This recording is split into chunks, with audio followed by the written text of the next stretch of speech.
Bienvenidos a Teología al Día, su momento teológico de esta semana. Vamos a hablar sobre la historia de José. Yo no quiero hablar en realidad de la historia de José, porque la historia de José es bien extensa. Yo quiero hablar del final de la historia de José.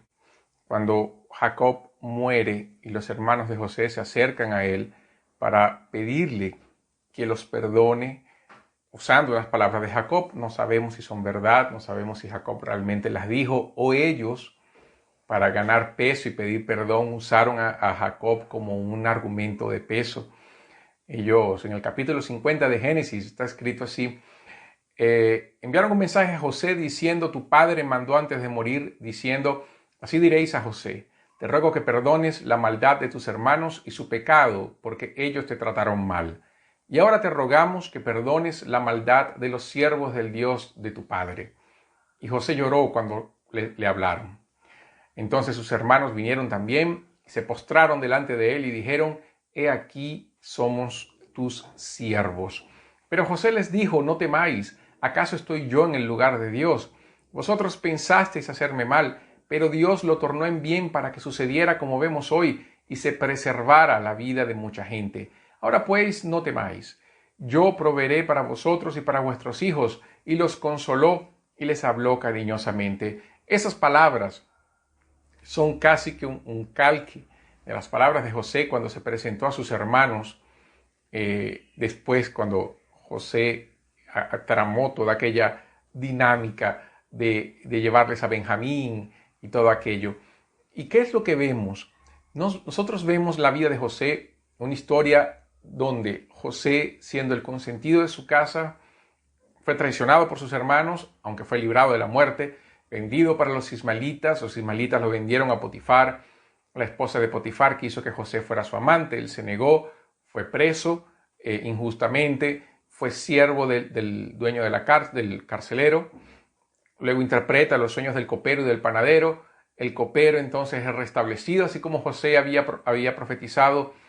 2 años después, el copero se recuerda de José por causa de los sueños de Faraón. José es llamado a Faraón. José interpreta los sueños de Faraón. José establece la dinámica, la política que el gobierno de Egipto debería hacer en ese momento de escasez. Faraón no ve a otra persona mejor sino José y lo coloca a reinar. ¿Qué es todo eso? Después de 9 años que José comienza a reinar, Jacob y los hijos de Jacob van para Egipto. José los reconoce, los hermanos no. José era un muchacho de 17 años cuando fue vendido. Cuando ellos se encuentran con José, ya José tenía aproximadamente 39 años. Y en todo ese momento la fisonomía de José había cambiado, ya no usaba barba, usaba maquillaje como la época, y usaba un traductor para hablar con sus hermanos para que ellos no supieran que él hablaba hebreo. Entonces, ¿qué es lo que vemos? José, a lo largo de su vida, él sufre consecuencias de las acciones de sus hermanos, de las acciones de una mujer que fue recusada, las acciones de un copero olvidadizo, pero al mismo tiempo son acciones que también él decidió. Él quiso ser el consentido de la casa, él no quiso ser solidario con sus hermanos y tuvo sus sueños de grandeza. A pesar de que Dios le había mostrado de que él sería el Señor de sus hermanos, ciertamente no tuvo la madurez como para asumir eso con tranquilidad. Pero, ¿qué es lo que vemos en todas esas decisiones? ¿Qué es lo que vemos en todo eso? La mano de Dios dirigiendo la vida de José. La mano de Dios dirigiendo el futuro de Jacob a través de una venta traicionera de los hermanos de José. Nosotros vemos la mano de Dios cuando Judá decide no matar a su hermano, sino venderlo a los ismaelitas. Vemos la mano de Dios cuando los ismaelitas lo venden a Potifar. Vemos la mano de Dios cuando Potifar no mató a José, sino que lo puso preso. Vemos la mano de Dios en la madurez que José tuvo a lo largo de todo ese tiempo. Le rogó a sus hermanos que no fuera preso. No vemos rogarle a Potifar, pero vemos rogándole al copero para que pueda ser libre.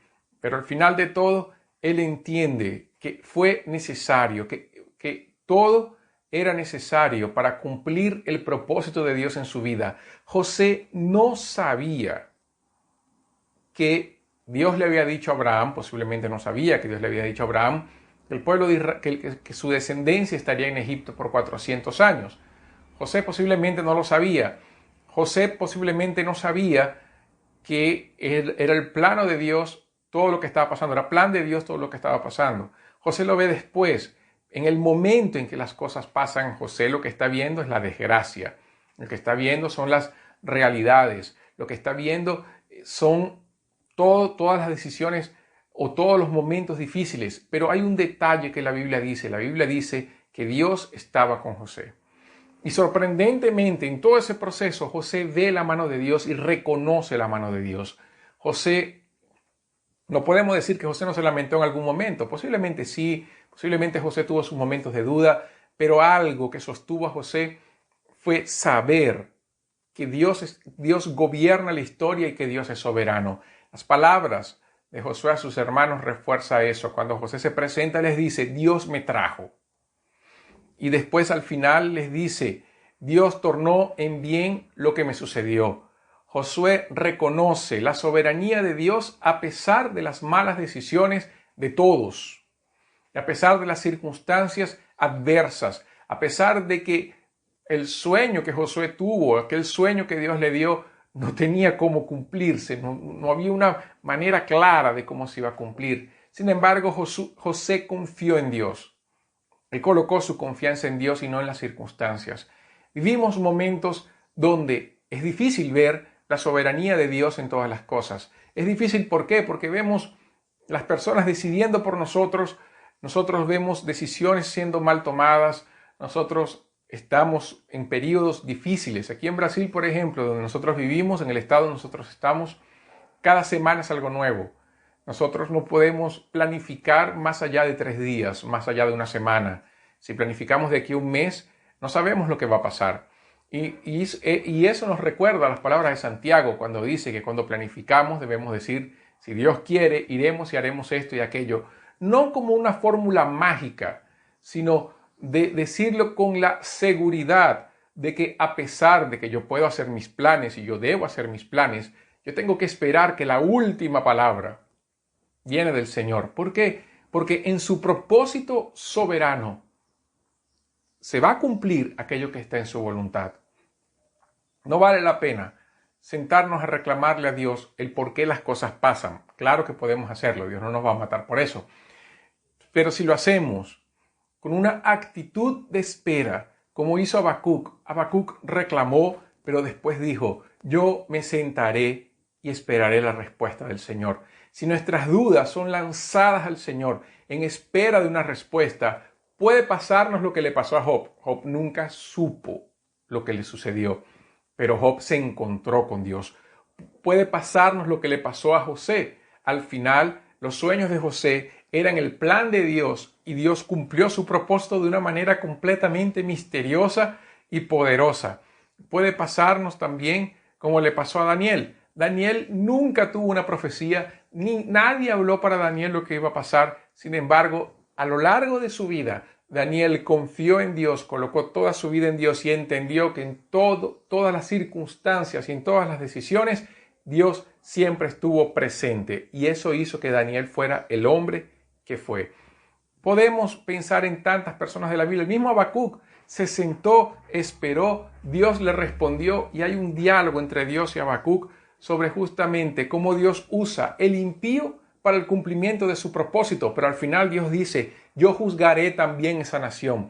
¿Por qué? Porque Dios mueve la historia, Dios es soberano y hace todo de acuerdo con su voluntad, pero cada persona es responsable por la acción que comete. Eso es impactante y parece contradictorio, pero tenemos que entender que es así y simplemente es así. Dios usa todo para cumplir su propósito, pero Dios también juzga a cada persona de acuerdo a su corazón. Dios es justo en hacer todo como Él quiere, porque es rey, y al mismo tiempo Dios juzga a las personas que hacen que la voluntad de Dios se cumpla. ¿Por qué? Porque ellos son responsables delante de Dios de sus acciones. Por eso, confíe siempre en Dios y nunca pongamos las decisiones de los otros como una excusa para hacer lo malo, porque al final, si todos vivimos en un mundo gobernado por Dios, también tenemos que entender que seremos responsables de nuestras acciones. En ese punto, siempre lo mejor será lo que dice la Biblia. Confía en el Señor. Depende de Dios para todo. Vamos a colocar nuestra vida y dependencia al Señor. Es un ejercicio difícil porque es un momento de soltar las amarras de nuestra vida y decirle al Señor, toma el control verdaderamente, yo quiero vivir para ti y hacer tu voluntad. Pero si somos hijos de Dios, entendemos que eso es lo mejor. Recuerda una cosa, no existe centro de la voluntad de Dios, existe la voluntad de Dios. O estamos dentro o estamos afuera. O vivimos de acuerdo a la voluntad de Dios o vivimos de acuerdo a nuestro corazón. Al final, el propósito de Dios se va a cumplir, pero nos va a doler regresar. Entonces, ¿qué es mejor? Rendir nuestra vida a Jesús y esperar en Dios. No sé si tiempos mejores o peores. La Biblia siempre dice que todo va para peor. Pero sí podemos esperar que en estos tiempos difíciles, cuando andamos en el valle de sombra de muerte, el buen pastor está a nuestro lado. Y esa es nuestra confianza, nuestro buen pastor.